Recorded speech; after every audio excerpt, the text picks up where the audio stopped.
मुंबईला पाणी पुरवठा करणाऱ्या धरणांमधला पाणीसाठा 12% मात्र पाणीसाठ्यामध्ये घट होत असली तरी महानगरपालिकेकडून मुंबईच्या पाणी पुरवठ्यावरती परिणाम होणार नसल्याची हमी।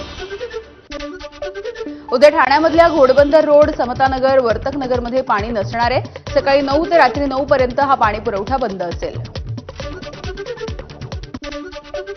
पवई तलावामधून 10 दिवसांमध्ये काढली 1450 मेट्रिक टन जलपर्णी। पवई तलाव प्रदूषणाचा प्रश्न निकाली काढण्यासाठी महानगरपालिकेकडून विविध उपाययोजना। वॉटर टॅक्सी जेट्टीसाठी प्रस्ताव तयार करा, मत्स्य व्यवसाय मंत्री नितेश राणे यांचे निर्देश। वॉटर टॅक्सीचा गेटवे ते नवी मुंबई अशा प्रवासाचा वेळ सुमारे 40 मिनिटं असेल। वडाळा ते कासारवडवली मेट्रो 4 मार्गिकेवरती एका रात्रीमध्ये 8 गर्डर्सची उभारणी। कापूरबावडी मेट्रो स्थानकामध्ये एकाच रात्रीमध्ये 8 यू गर्डर्स उभारण्याचं काम पूर्ण। 15 जूनला होणारी नीट पीजी परीक्षा स्थगित झाली आहे। सर्वोच्च न्यायालयाचे नीट पीजी परीक्षा स्थगित करण्याचे आदेश। परीक्षेची नवीन तारीख केंद्रीय वैद्यकीय प्रवेश परीक्षा मंडळ लवकरच जाहीर करेल। 11वी ऑनलाईन प्रवेश प्रक्रियेमधल्या नोंदणीची मुदत 5 जूनपर्यंत वाढली, शालेय शिक्षण विभागाची माहिती। एबीपी माझाच्या बातमीचा इम्पॅक्ट। नागपूरमधल्या पारधी समाजाच्या 3 बहिणींसह तब्बल 1200 विद्यार्थ्यांना मिळालं जातवैधता प्रमाणपत्र। त्यामुळे या विद्यार्थ्यांच्या उच्च शिक्षणाचा मार्ग मोकळा। 6 जूनला किल्ले रायगडावरती होणाऱ्या शिवराज्याभिषेक सोहळ्यासाठी 2000 पोलिसांसह 700 अधिकाऱ्यांचा बंदोबस्त। प्रशासनाकडून जय्यत तयारी सुरू। राज्य सरकारी कर्मचाऱ्यांना आता शिस्तभंगाची नोटीस ईमेल तसंच व्हॉट्सअॅपच्या माध्यमातून पाठवली जाणार आहे। राज्य शासनाकडून या संदर्भातलं परिपत्रक जारी। राज्यामध्ये कोरोना रुग्णांची संख्या पुन्हा एकदा वाढली। सध्या राज्यामध्ये 494 सक्रिय रुग्ण आहेत। मुंबईमध्ये 20 तर पुण्यामध्ये 17 नव्या रुग्णांची नोंद झाली आहे। देशामध्ये कोरोनाच्या रुग्णसंख्येमध्ये वेगानं वाढ। सक्रिय रुग्णांची संख्या 4000च्या जवळ। अवघ्या 24 तासामध्ये 203 नवीन रुग्ण सापडले आहेत। 4 जणांचा मृत्यू झालाय तर मृतांचा एकूण आकडा हा 32 वर। मुख्यमंत्री फडणवीसांची 11 जूनला अकोल्यामधल्या क्रिकेट क्लब मैदानावरती जाहीर सभा होणार आहे। या दौऱ्यामध्ये 3000 कोटी रुपयांच्या वेगवेगळ्या विकास कामांचं लोकार्पण केलं जाईल। स्थानिक स्वराज्य संस्थांच्या निवडणुका ऑक्टोबरमध्ये होणार, उपमुख्यमंत्री अजित पवार यांची माहिती। परभणी जिल्ह्यामध्ये आमची स्वबळाची तयारी। स्थानिक स्वराज्य संस्था स्वबळावरती घ्याव्यात, भाजपचे जिल्हाध्यक्ष सुरेश भुमरे यांची मागणी। भुमरेंच्या वक्तव्यामुळे महायुतीमध्ये वाद निर्माण होण्याची शक्यता आहे। अतिशय कमी अधिकार देण्यात आल्यामुळे राज्यमंत्र्यांची नाराजी असल्याची सूत्रांची माहिती। शिवसेनेच्या कॅबिनेट मंत्र्यांकडून अधिकार दिले जात नसल्याची राज्यमंत्र्यांची मुख्यमंत्र्यांकडे 2 वेळा पत्राच्या माध्यमातून तक्रार। ज्याच्यामध्ये क्षमता आहे तो काम करत असतो। आपणही राज्यमंत्री असून काम करणं सुरू आहे, आशिष जयस्वाल यांची प्रतिक्रिया। तर जे अधिकार आहेत ते परिपूर्ण असल्याचं जयस्वाल यांचं वक्तव्य। राज्य मंत्रिमंडळाची आज महत्त्वाची बैठक। आदिवासी विकास विभाग, महसूल विभागामधल्या काही महत्त्वाचे निर्णय होण्याची शक्यता आहे। तर पावसामुळे नुकसान झालेल्या शेतकऱ्यांना मदत देण्याच्या संदर्भातही आढावा घेतला जाणार आहे। शेतकऱ्यांना आता ढेकळं उचला आणि शेतकरी विरोधी सरकारला हाणा। सामनाच्या माध्यमातून कर्जमाफीच्या मुद्द्यावरून निशाणा। कृषी मंत्री कोकाटेंनी पाहणी दौऱ्याच्या वेळेला आता ढेकळं मोजायची का असं विधान केलेलं होतं। शरद पवार यांचे निष्ठावंत अनिल पतंगे शरद पवार यांची साथ सोडणार आहेत। अजित पवार यांच्या राष्ट्रवादीमध्ये करणार पक्षप्रवेश। 8 जूनला अजित पवार हिंगोली जिल्हा दौऱ्याच्या दरम्यान हा पक्षप्रवेश होणार आहे। मुख्यमंत्री सहाय्यता निधी कक्षाला आता थेट परदेशामधून देणग्या स्वीकारण्याची केंद्राची परवानगी। परदेशामध्ये राहणाऱ्या भारतीय नागरिकांकडून, जागतिक आरोग्य संघटनेकडून तसंच परदेशी कंपन्यांकडून सुद्धा निधी स्वीकारता येणार। जेसीबी विक्री व्यवहारामधील फसवणुकीच्या संदर्भात शशांक आणि लता हगवणेला आज खेड कोर्टामध्ये हजर केलं जाईल। जेसीबी व्यवहाराच्या प्रकाश येळवंडे यांची 11,70,000 रुपयांची फसवणूक केल्याप्रकरणी या दोघांवरती कारवाई। बाळाची हेळसांड करणाऱ्या निलेश चव्हाणची आज पोलीस कोठडी संपली आहे। निलेश चव्हाणसह राजेंद्र आणि सुशील हगवणेला पुणे सत्र न्यायालयामध्ये हजर केले जाईल। वैष्णवी हगवणेने आत्महत्येसाठी वापरलेल्या साडीची आणि पंख्याची फॉरेन्सिक तपासणी होती आहे। वैष्णवीची हत्या झाली की आत्महत्या या संदर्भात कसपटे कुटुंबियांनी संशय व्यक्त केल्यामुळे फॉरेन्सिक तपासणी होणार आहे। विधान परिषद उपसभापती नीलम गोरे यांच्या अध्यक्षतेखाली महिला आयोगाच्या कार्यपद्धतीच्या संदर्भात बैठक होती आहे. महिला आयोगाच्या अध्यक्ष रुपाली चाकणकर देखील उपस्थित राहणार आहेत. महिला आयोगाच्या कार्यपद्धतीवरती सवाल उपस्थित केलेल्यांना या बैठकीचं निमंत्रण. दुसरीकडे महाविकास आघाडीच्या महिला नेत्यांचं शिष्टमंडळ आज राज्यपालांची भेट घेणार आहे. राज्य महिला आयोगाच्या अध्यक्षा रुपाली चाकणकर यांच्या राजीनाम्याची करणार मागणी. शिष्टमंडळामध्ये सुषमा अंधारे, किशोरी पेडणेकर, रोहिणी खडसे, वर्षा गायकवाड यांचा समावेश. निवडणुकीमध्ये पैसा फेक तमाशा दे कसा महायुतीचा खेळ. काँग्रेसचे प्रदेशाध्यक्ष हर्षवर्धन सपकाळ यांची टीका. महिला सबलीकरणाची सरकारची भावना कधीच नव्हती. भ्रष्टाचारासाठी बसलेलं अवकाळी सरकार. सपकाळ यांचा घणाघात.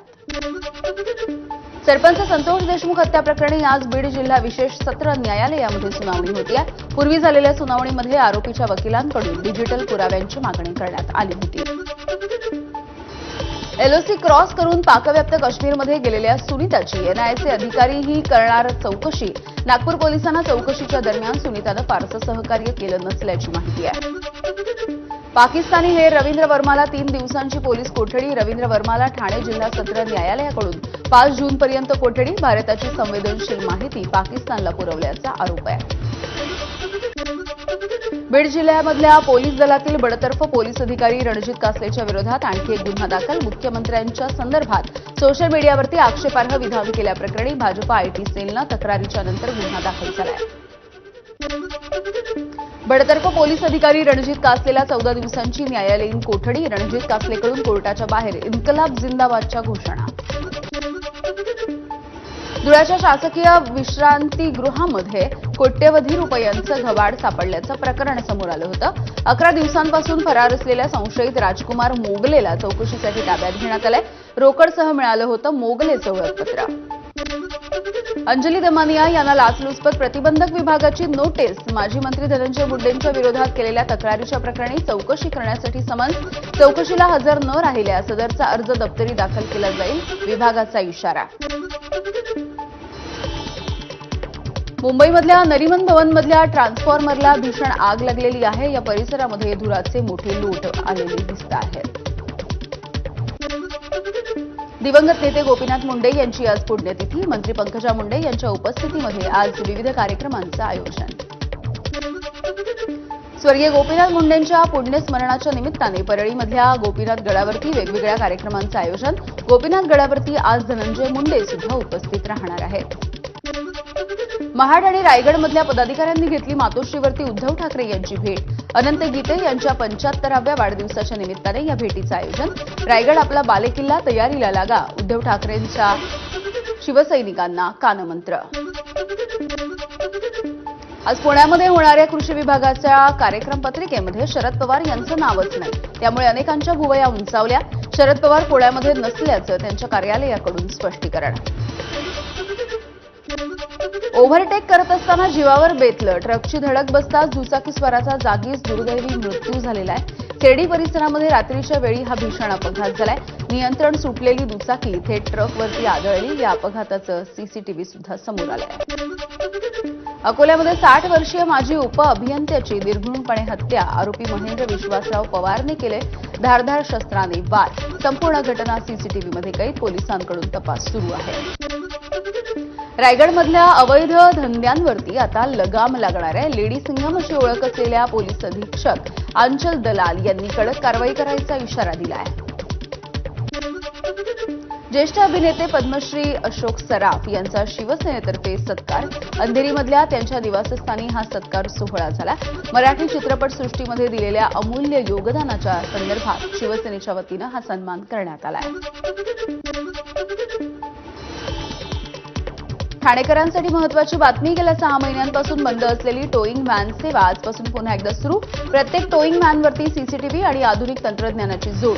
चुकीचं पार्किंग करणाऱ्यांवरती कारवाई अधिक प्रभावीपणे होणार आहे. मे महिन्यामध्ये पेट्रोल विक्रीमध्ये 9% वाढ झाली आहे, तर डिझेलच्या मागणीमध्ये किरकोळ वाढ. पेट्रोलचा वापर 8.77% वाढून 37.6 लाख टन इतका झालेला आहे.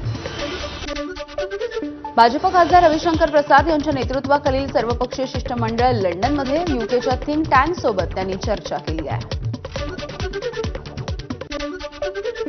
खासदार सुप्रिया सुळे यांच्या नेतृत्वाखालील सर्वपक्षीय शिष्टमंडळ इजिप्तमध्ये आहे. कैरोमधल्या प्रतिनिधी सभागृहामध्ये इजिप्तच्या परराष्ट्र व्यवहार समितीचे प्रमुख करीम दरविश आणि परराष्ट्र व्यवहार संसदीय समितीच्या इतर सदस्यांसोबत त्यांनी चर्चा केली आहे.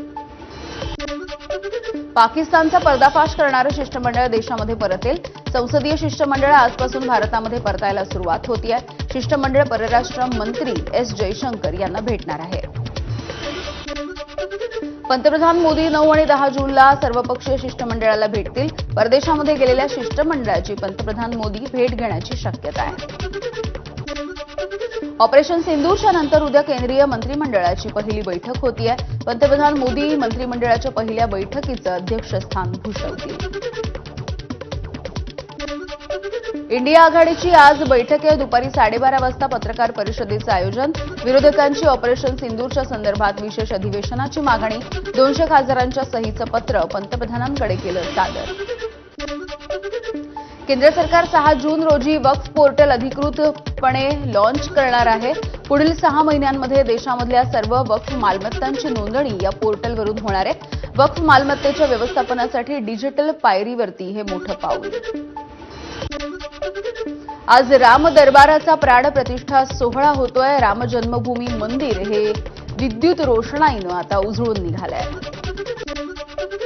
राम मंदिरामधली दुसरी प्राणप्रतिष्ठा आजपासून 5 जूनच्या दरम्यान होणार आहे. मंदिर आवारामधील 8 मंदिरांमध्ये प्राणप्रतिष्ठा केली जाईल. पहिल्या मजल्यावरील राम दरबार देखील आता खुला केला जाणार आहे. अयोध्येमधल्या राम मंदिराच्या शिखरावरती कळसावरती सोन्याचा मुलामा दिलेला शिखर बसवण्यात आलेला आहे.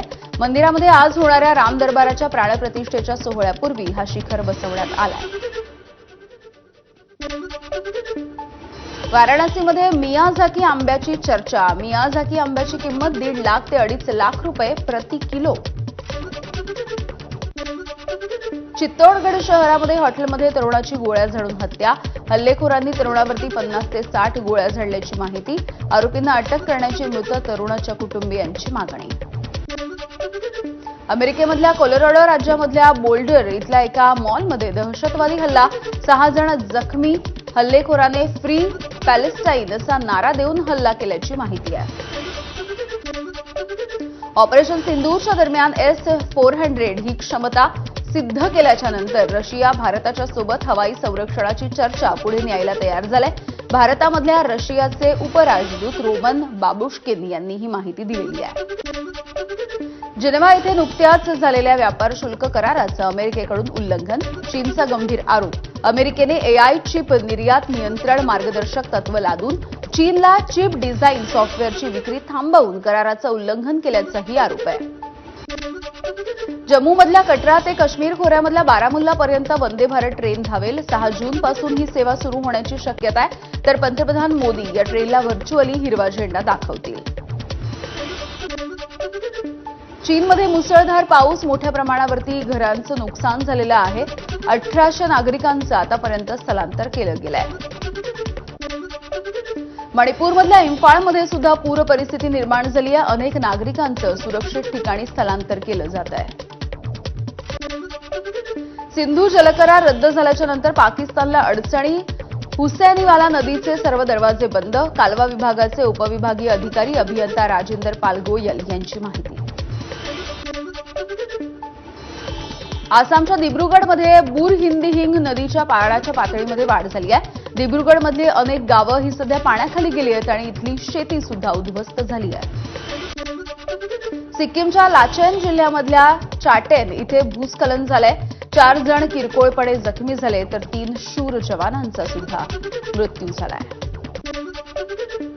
युरोपमधल्या सर्वात सक्रिय माउंट एटना ज्वालामुखी हा इटलीमध्ये त्याचा उद्रेक झालेला आहे. ज्वालामुखीमधून सध्या धुराचे लोट यायला सुरुवात झाली आहे. आज पंजाब विरुद्ध बंगळुरू यांच्यामध्ये आयपीएलची अंतिम लढत होतीये. अहमदाबादच्या नरेंद्र गांधी स्टेडियमवरती हा अंतिम सामना असेल. यंदा आयपीएलला नवा विजेता मिळणार आहे. आयपीएलच्या अंतिम सामन्यासाठी ऑपरेशन सिंदूरची थीम संपूर्ण स्टेडियम तिरंगी दिव्यांनी सजवलं जाईल. गायक शंकर महादेवन यांच्या लाईव्ह कॉन्सर्टचं सुद्धा आयोजन.